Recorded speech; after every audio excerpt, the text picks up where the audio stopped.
mes nouvelles. D'abord, il ne resta à bavarder qu'1 minute, mais bientôt ses visites se prolongèrent, et nous devînmes vite amis.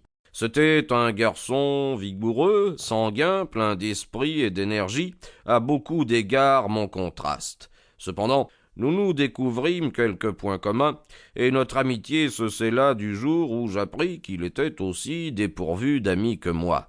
Finalement, il m'invita chez son père à Domtrop, dans le Norfolk, et j'acceptai son hospitalité pour 1 mois de grandes vacances. Le vieux Trevor était incontestablement un homme riche et considéré, juge de paix et propriétaire terrien. Domtrop est un petit hameau juste au nord de Lougmer, dans la région des lacs et des marécages. La demeure était de type ancien, très longue, avec des solives de chêne et des murs de briques. Une belle avenue bordée de tilleuls y menait.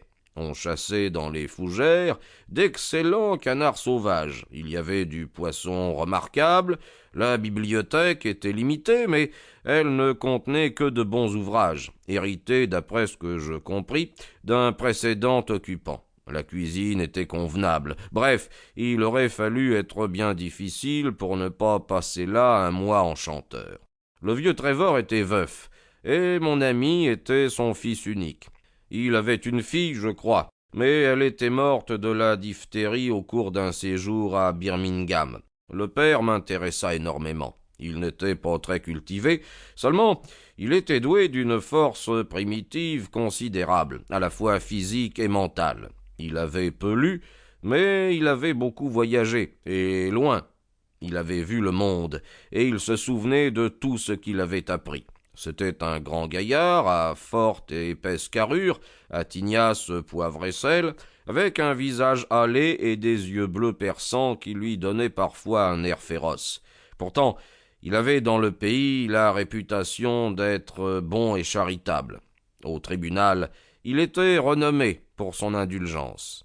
Un soir, peu de temps après mon arrivée, nous étions assis après dîner devant un verre de Porto, et le jeune Trevor se mit à parler de mes habitudes d'observation et de déduction dont j'avais déjà fait un système, sans en avoir deviné pour autant l'importance qu'il allait prendre dans ma vie.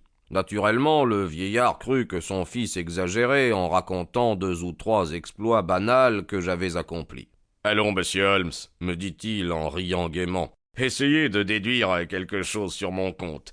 Je suis un excellent sujet. »« Je crains de ne pas pouvoir vous en dire long, répondis-je. Néanmoins, je pense que vous avez circulé ces derniers temps en redoutant une agression personnelle. » Le rire s'éteignit sur ses lèvres, et il me considéra avec un vif étonnement. « Ma foi, voilà qui est exact, dit-il.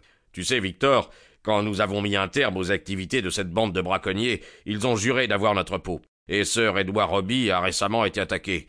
Depuis, je n'ai pas cessé de me tenir sur mes gardes, mais je me demande bien comment vous pouvez le savoir. »« Vous avez une très jolie canne, dis-je. D'après l'inscription, j'ai remarqué que vous ne la possédiez que depuis 1 an. Mais vous vous êtes donné du mal pour en creuser la pomme et pour y verser du plomb fondu, si bien que vous disposez d'une arme formidable.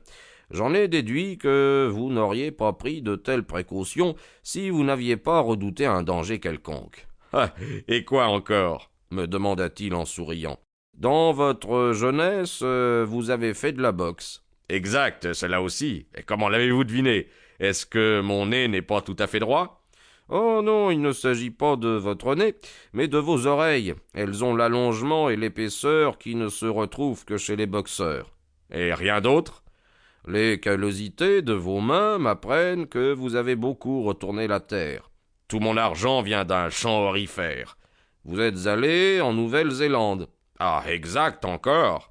Vous avez séjourné au Japon. »« C'est parfaitement vrai. »« Et vous avez été très intimement associé avec quelqu'un dont les initiales étaient J.A. et qu'ensuite vous avez cherché à oublier complètement. » Monsieur Trevor se leva avec peine, me fixa de ses grands yeux bleus dont l'expression devint sauvage, farouche, et piqua du nez parmi les coquilles de noix qui jonchaient la nappe, évanoui raide.